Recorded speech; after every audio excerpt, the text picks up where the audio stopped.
Ivan LaCroix, how the heck are you? Great, Nick, and welcome to the DIY podcast. Is this episode Quattro? This is Can episode you see that?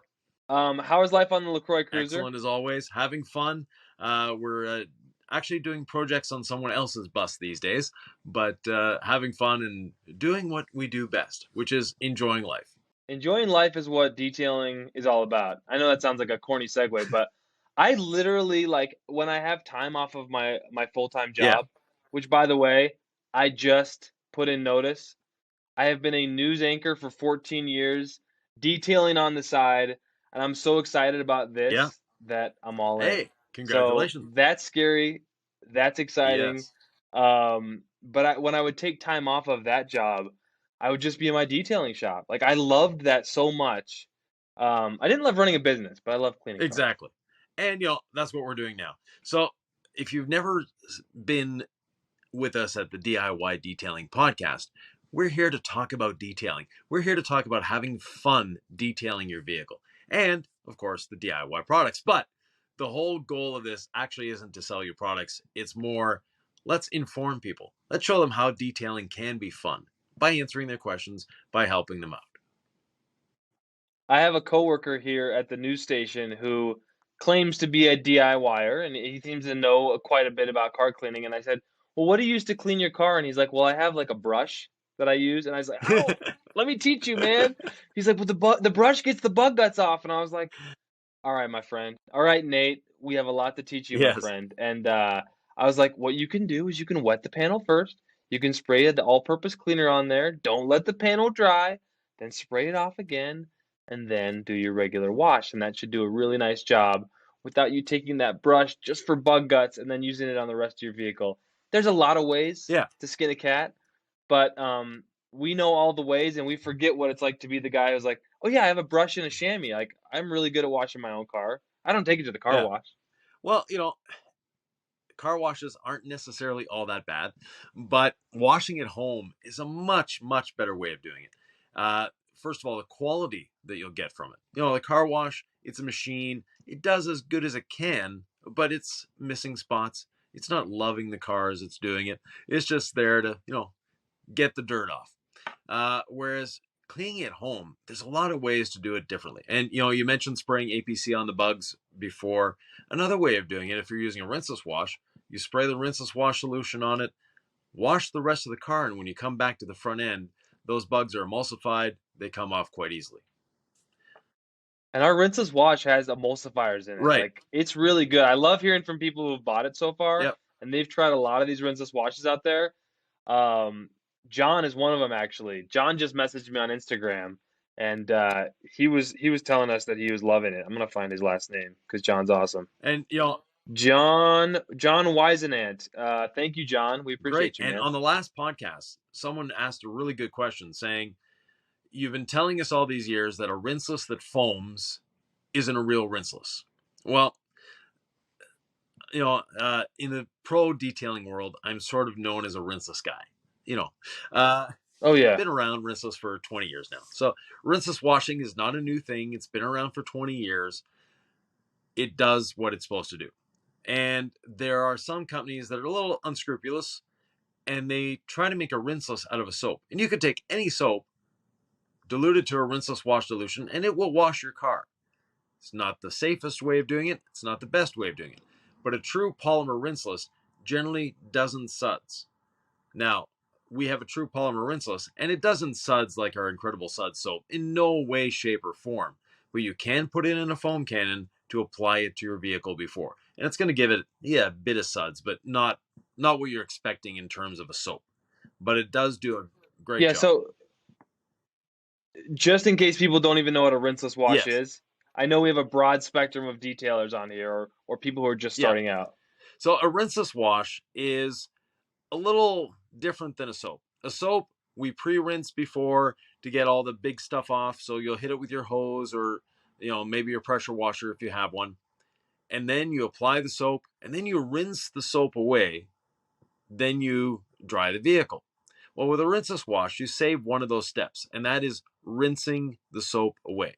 You actually leave it on the surface. It provides lubrication, provides protection for when you're drying the car. Because most people think they actually scratch the car as they're washing it. But in reality, you're scratching your car as you dry it. And that's why we have a drying aid. And that drying aid, Nick, you've used it extensively. You spoke about I your love Subaru it. this week and how you were blown away by it. So carry on.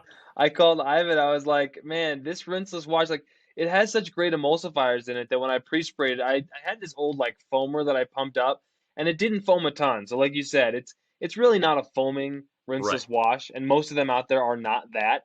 But then I pre-treated with that, and then I have my distilled water in a bucket because I'm always about distilled water in direct sunlight. No matter what product, what you're doing, the softer the water, the better when it talks about water Right. spots. But yeah, and then just a couple sprays of ceramic gloss on the Yeah. panel and our big fluffy drying towel. And I'm working on a YouTube video now with the before and afters are dramatic. And I mean, I'm a tough cookie to impress in this Yeah. detailing world. I know it's our brand, but the gloss was insane. And like I have an apartment and I'm out of my detail shop. Like I am living Hmm. there right now, so I don't have access to a hose outside of a garage right now. So I am living that life of I don't have access to a hose. All I can do is rinseless wash. What am I gonna do? And I'm Right. doing it, and it works great. And my neighbors are kind of giving me that look because I was in my shop for the last couple of years, but I'm transitioning away from that as we're launching this entire new Exactly. company. And so I'm not a full time detailer. Like this is what I love to talk about and do. And part of it is like let me just be outside and do the rinseless thing. Let me live this experience before I get into a garage here in Right. Utah. And it's fun. I miss the foam cannon, but it is a totally doable, very time and like water, resource wise, it's a half an hour and it takes a few gallons of water and Yeah. you're good. No, and for someone that is living in an apartment in a condo complex, you're having water restrictions because of the environment. You can do a rinseless wash without the hose, without the pre-spraying beforehand. A couple different ways of doing it. One is actually putting your rinseless wash at a 256-to-1 dilution in a spray bottle and just spraying it on the car and getting it wet that way Hmm. so it can start emulsifying the dirt. It can start breaking it down. And as it's breaking it down, then you can go with your wash media of choice, whether it be a sponge, whether it be a chenille wash mitt or microfiber towels. Wash the panel, dry the panel. Now, I was mentioning the difference between a soap and a rinseless wash. A soap, excuse me, a soap, since you're rinsing away the soap and you're rinsing away everything, you're leaving water on the surface. And water is nature's most prevalent solvent. And you're drying with a Mm. solvent. And that's when people are scratching their cars. So that's where ceramic gloss comes in. You use that as a drying aid or a drying lubricant, and that helps to protect the surface as you're drying it. And as you mentioned, that drying towel that we have is just spectacular. It's a twist loop towel. You've been using it, Pardon right? me? I showed it to Jamie Gonzalez here in Yeah. Salt Lake. He's a mutual friend of ours, and he was like, "Bro, this towel is amazing." And he's like a pro detailer. He's Yeah. seen them all, and he Yeah. loved the It's a towel. really nice heavy GSM. It would make a great blanket if it were just a little bigger. Yeah, it would for if you have a Yeah, little for a baby, newborn, it's a great like blanket. But it's a twist loop towel, great absorption, does everything you need it to do, and it's a nice size too. There are mm. some towels out there that are just too small. There are others that are huge, which if you're drying a semi, great. But your average family sedan, you don't need a towel that's 18 square feet. So This one's pretty yeah, good though. I mean, it's about as big as from my waist yeah, to head, which is you're getting a third or about a half of a hood at a time, probably about a third of a yeah. hood at a time, but you can just gently wipe it on the hood, and it's very Yeah, and satisfying. in one of her videos, I forget which one it is, but I drive a convertible, and when your roof is wet from washing the vehicle, you literally just put the towel on the roof, and it absorbs the water out of the roof fabric. So it's a really neat experience. I when I was in start over again when Ivan, you're not supposed to be drinking the I know, rinseless I wash. know. Come on. So I'm when I so had my funny. shops, running the shops, we use waffle weave towels, and they're great towels. But I'm slowly converting myself over to the twist loop because it's just an amazing absorption. I love talking about detailing with Ivan LaCroix. So I started detailing about 5 years ago, listening to you talk about detailing and how much you love the waffle Yeah, weave towel. And I'm like pinching myself that here we are talking about detailing, and you're still bringing up the waffle weave towel. What has changed in the last 5 years in auto detailing in terms of like the technology available, not just to pros, but I mean, obviously, we want to bring the pro level products that are easy enough and totally safe for consumers.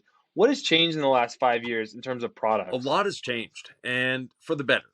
First of all, we mentioned towels. Towel technology is constantly getting better, improving. It's growing. There's a multitude of different ways of making a microfiber towel, and that research and development continues to improve. We have one towel that I love using on interiors.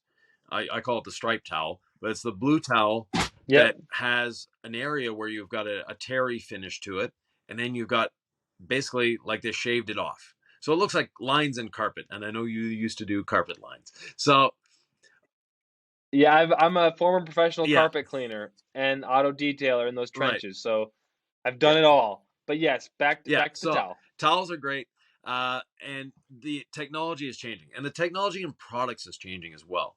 We're getting a lot of new and interesting uses for ceramics. We're using graphene in a lot of things. Our Mm. quick beads has graphene in it, graphene oxide, not graphene, graphene oxide. Before you guys start writing the comments, it's graphene oxide. Don't worry. But anyways, uh, the graphene oxide in there just does a lot of good things for us. And one of them is water spot prevention. Now, it's not water spot proof. Nothing is water spot proof, but it is water spot prevention. And it's going to help you, if you get hit by that sprinkler, if you get that area that, yeah, it's not perfect, it's going to help you out there. If you do get hit by a sprinkler, we do have a water spot remover, and best way of doing it, water spot remover, it's easy to apply. You let it dwell a little bit. You may want to agitate it with a damp microfiber towel, dampened with rinseless or incredible suds, and then rinse it off. But So let's go back to that because I think water spots are so complicated even for yes, detailers. Some water spots are going to be removable. Some you're going to need sandpaper to get to. I mean, I'm not joking correct. about that. So where does our water spot remover shine?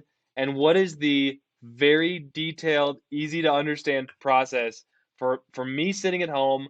I'm washing my car. I've got those water spots. Maybe they're not coming out, but I want to try the Ivan method. How do I go about using this water spot remover to at least see what might So be a couple possible? different things. First of all, it's hard to tell how deep a water spot is. We don't have a magic tool.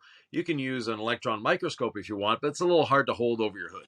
So what we want to do is we want to do a test section. So wash the car, dry the car. Don't put any ceramic gloss. Don't put any quick beads on because that will actually hinder the performance of the water spot remover. Because now the water spot remover has to work its way through the protection we just put on. So we don't want to put any additional protection. Now, if you know your car had no water spots last week and now it has water spots on it, there's a great chance they're going to come out. If you bought a used car Yep. and it has water spots on it, it may not come up. And a water spot, Especially if yeah, it's black, right? Because dark paint heats up so much hotter than right, like white paint.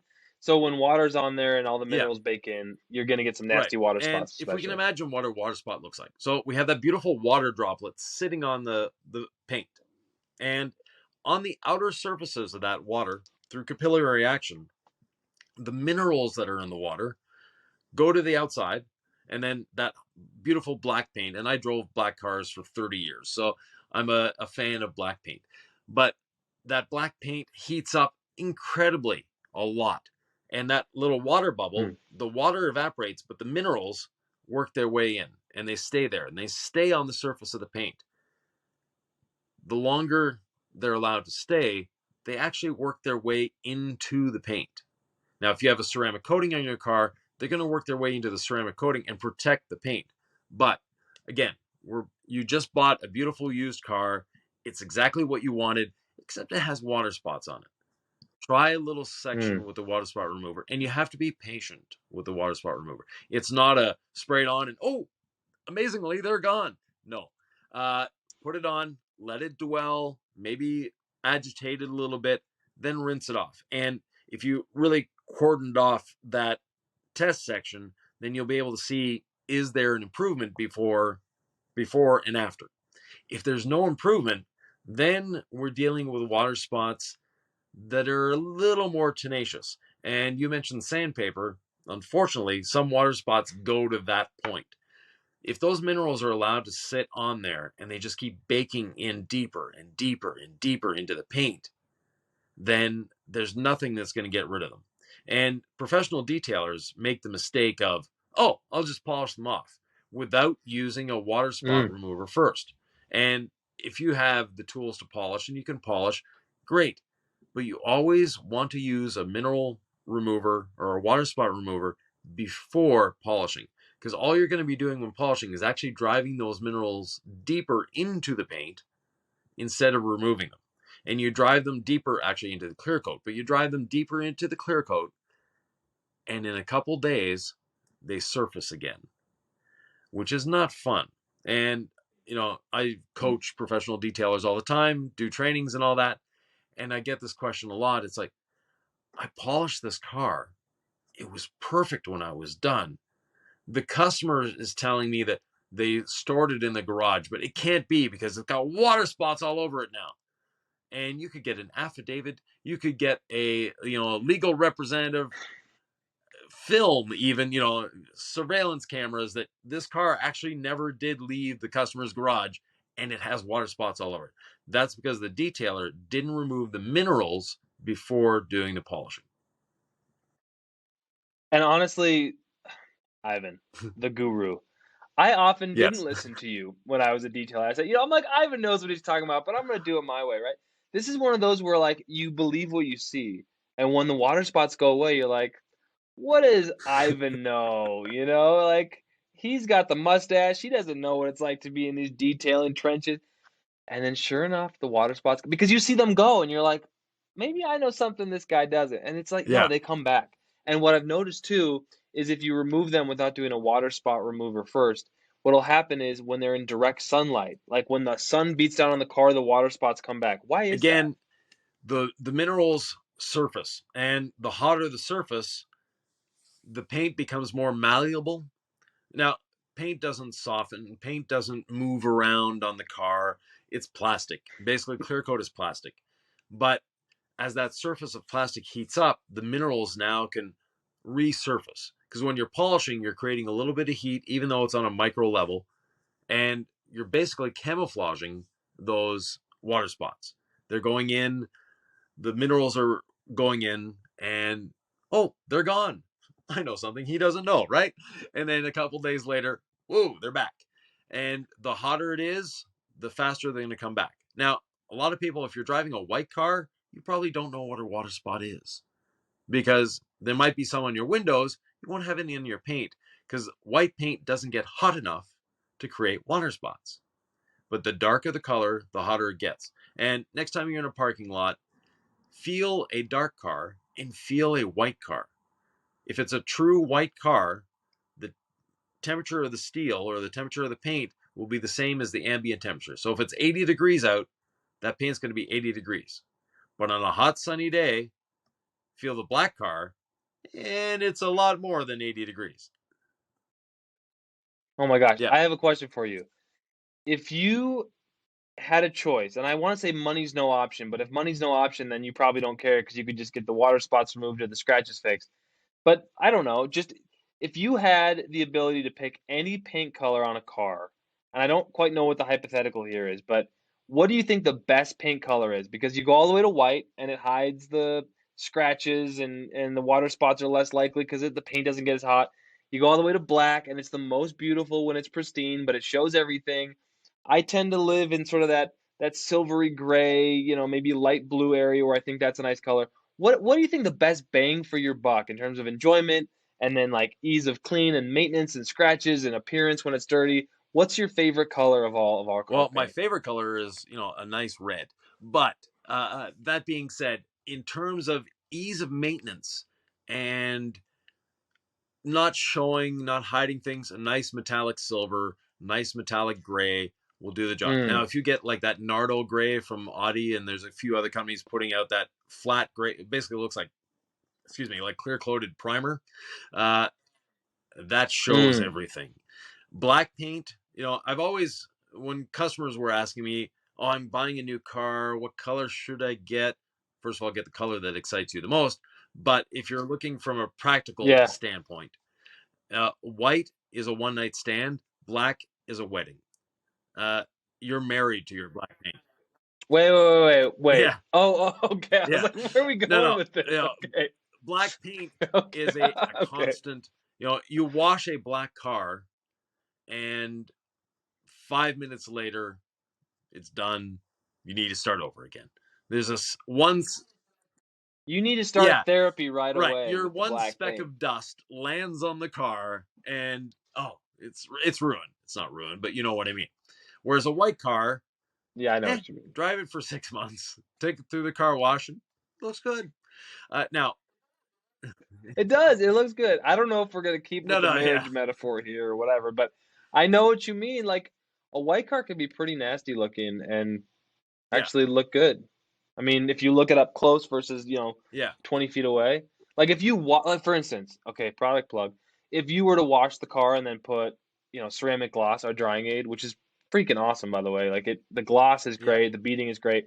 And like my Subaru, like 2 weeks after I wash it, I know it's dirty, but when I walk out of the parking lot, it still has yeah, a really nice pop to it. Like you could have that thing going on with a beautiful pop under all that dirt, a couple weeks later, and especially on a white car, yeah. it'll look And pretty now white clean. cars have something a little more peculiar that we need to talk about. We talked about the water spots. That on a black car, the paint gets so hot that it can create water spots. On a white car, it never gets hot. Well, the white car is not all advantages. There are disadvantages too. You're driving down the road, Mhm. you're braking. We hope once in a while. Yeah, you Every get once in a brake while. dust. Yeah. And if you look closely at a white car, especially the back end, look very closely at the paint, and you'll see little spots of rust. Now, that rust is that hot brake dust embedding itself into the paint, just like the minerals do in a black car. They're embedding themselves in the paint, and then they're rusting. And they create these little rust spots. And you don't see that on a black car. They're there. You can feel them. They need to be clayed off, but you don't really, you don't notice them. Whereas on a white car, you can actually see rust in some areas. Behind your front wheels, behind your rear wheels, and the back end is usually the worst spot. And for that, we have our iron remover. And an iron remover is not like the rest of the DIY products. Now, the DIY products all smell great, except for the iron remover. And there's nothing we can do to make an iron remover smell like, oh, wow, that smells great. Doesn't smell bad, it's not offensive, but it's not exactly a pleasant smell. Think of a perm solution because it's basically the same chemical makeup as a perm solution. Ivan, these Gen Zers don't So, know what a perm is. back in the 70s, I had up here what was commonly referred to at the time as an afro. Yes. What? Yeah. Okay, then we gotta see some proof of I this. don't We're have gonna figure pictures, that but out. We'll run like a Facebook ad with like yeah, no. Ivan's afro. But anyways, We'll use some yeah, rinseless wash or something in there to wash his hair. yeah. So Okay, yeah, back I to had okay, hair at one point. perm. Actually, I still do. I just prefer to shave. That being said, the so a perm is basically, someone has straight hair wants curly hair. That's what you use a perm solution for. Go to any, quite stylish, Quite depending on the stylish, era. Ivan. There are times in our lives where a polyester leisure suit, and everyone that's under, that's your age has no idea what I'm talking about now. But there's older guys listening to us now. I just So I can't get the image out of my head of Ivan with a big afro. yeah, but anyways, Sorry, okay. you know, we wouldn't wear a polyester leisure suit these days or bell bottom pants.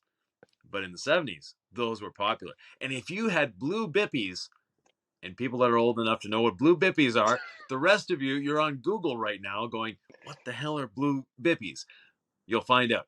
But they were just, the most amazing shoes. They're like the Nikes of today. Uh, you know, whatever the most popular Nike shoe of the time was, and it wasn't a running shoe. It was a, to go out to the disco type shoe. So, but anyways, let's get back into Ivan, 2022. let's bring it back to detail. I also took us off the rails when we were talking about water spots. We didn't finish up on how to. Okay, so I'm gonna hang on to the water spots. We're back on blue bippies Yeah. and the perm. So let's get rid of the blue bippies and the perm. But anyways, so iron remover on a light colored car is actually going to give you some pop. It's going to bring the brightness back to that white paint. I'm trying to look up blue bippy shoes Yeah. online right now, Ivan. They were before. So Okay, blue we'll figure bippies that were out later. before the internet. Uh, I don't think they're actually. Do yes. these actually exist? I see like No, toddler shoes. they're basically a blue suede shoe. They were called blue bippies. And, with your polyester leisure suit or your bell bottom pants, they were great. If you find, so go to a thrift store, buy a Road and Track magazine from the 70s or a Car and Driver, and you'll find an ad for blue bippies. Yeah. Okay. No, I think I'm seeing Yeah. them here. They look pretty cool. Okay. Yeah. Back to iron remover. It smells like crap because everyone smell like crap. Ours is not offensive, but they all have Right. that chemical in there that It's, really doesn't smell good. But it will turn those iron yeah. particles purple, and it'll show you that Right. it's So it's decontaminating the paint. dissolving the oxidized metal, making it so it's removed from the paint. So that white paint, you're going to get that pop back to it. You're going to get that, ooh, look how bright white it is. Just like, yeah, Yeah, it's really fantastic. I know that like I live in Utah and there's some folks that I had as detail clients yeah, and they have these big white trucks. And they would like say, "Help, like I'm really stressed out. My paint is rusting out." And I'm like, "No. It's just we need to either clay the car using a clay bar or use some of this iron remover, which you can do a few different things. On a wet panel, maybe you've done a rinseless yeah, wash on it so it's still wet. You can spray the iron remover and just watch all those little yeah, orange particles to the average person, the rust spots start to dissolve into purple, then you can use that iron remover exactly. as a clay lube. Or you can just do the spray and then watch it, turn purple and then run down, and then spray it off with a pressure washer and sort of Right. see where you're But at it's going from to there. bring more life back to your paint. And, so we're saying black cars have the Oh, yeah. disadvantage of getting water spots. White cars have the disadvantage of the rust spot. Silver cars, well, they're silver. Uh, I've owned over 60 cars in my life, and I've only had one car that was silver. What? I had a silver Tundra and I got it for the very same reason. It's like, are you playing to win? Are you playing not to lose? And I don't know what I was playing with that color because Yeah, it was like the safe color, right? And it was my auto right. detailing mobile truck and it was a Tundra and it fit everything I needed and I kind of miss it a little bit, but the reality is I knew that with a big truck like that, it was going to be hard for me to work as a mobile detailer, then working a full-time job and keep it clean. And there was no way I was taking Yeah, that through the car wash. So it was gonna need to look good in right. between washes for a long time. And part of that was having a ceramic coating on it, and part of that Yeah. was the color that I But yeah, chose. definitely the ceramic coating helps. Yeah. It makes your car easier to clean, easier to maintain. There's a lot of buzz in the industry and even outside of the detailing industry about ceramic coatings. They're real. They've been around for 20 years. They're not new. They're not some newfangled technology. They actually do what they say they're going to do. Now, some people say that the ceramic coating will prevent chips. No, it's not paint protection film. It's not going to protect you from chips, but it is going to protect you from water spots to a certain point, to a certain level. It's going to make your car a lot easier to clean. It's going to make it shiny. It's going to stay cleaner longer, and it's going to protect it against contamination. Now, contamination is still going to stick, but it's going to come off a lot easier. Yep. Can we bring it right back to end the podcast here? You got the black paint. You've washed it. It's used. You see these water spots, so you're not going to put a protection on it. You're now going to see what can I do Right. with our water spot And if it remover. doesn't remove them, because the water spot remover will remove the minerals. So it's removed the minerals from the surface. We know that. But those minerals may have etched your paint. And if they've etched your paint, that's when we have the issue of we need to polish it. And some of that etching is so deep that you may need to sand. And if you're doing that to your paint, you're actually damaging your paint. So If you're just learning how to detail, you should not be sanding your paint. In fact, there's a lot of no, professional detailers who no, should not be sanding paint. I actually saw on a detail forum today, a guy said I was going to leave the paint at about yeah, 70% perfection, right? Not going to 100%. I told the customer we need to leave some of these scratches here. I want to protect the integrity of the clear coat. The customer said, no, I need you to do this. And it was right by like a fender flare, yeah, where the paint is thinner on an edge. And then he posted one of these yeah, forums where he burned through the clear coat because he tried to get too aggressive. And it's like, man, whether you're sitting at home with your new car, your used car, whether you're a aspiring detailer, burning through the clear coat with a polisher yeah. is pretty traumatizing. No, no, Like you don't want to do that. Ivan, I know you're a big proponent of right. saving the Yeah. clear coat. Save your clear coat, make it as clean as possible, make it look as good as possible without actually doing more damage to the vehicle by removing too much of that precious clear coat. With that, Nick, how do we get a hold of you? Hey, Nick at DIYdetail.com. Again, that is Nick at DIYdetail.com. I'm on Instagram, Nick DIY Detail. We have a DIY Detail Instagram page as well. We are two people who are deeply passionate about detailing, and we Exactly. actually like each other, We were right, Ivan? friends before this. So, uh, Uh, Wait, well, one last thing. What's the number one piece of advice that I ignored you on that I think I regret now? Like, what's the one time where you were like, Nick, just listen to me, and I didn't mm, listen to you? a few times, yeah. There's too There are many. so many. You're just the efficiency guru, and I think when it came to running my shop, I had all these ideas, and it was like, oh, look, a squirrel, and I could do this, and I could do that. And you're just so good at distilling, like, detailing wisdom down into like what people need to know, and like Yeah. you're able to help them So, very understand it. good. With that, thanks, everyone. We'll see you in episode 5. Okay. Bye, guys. Cool.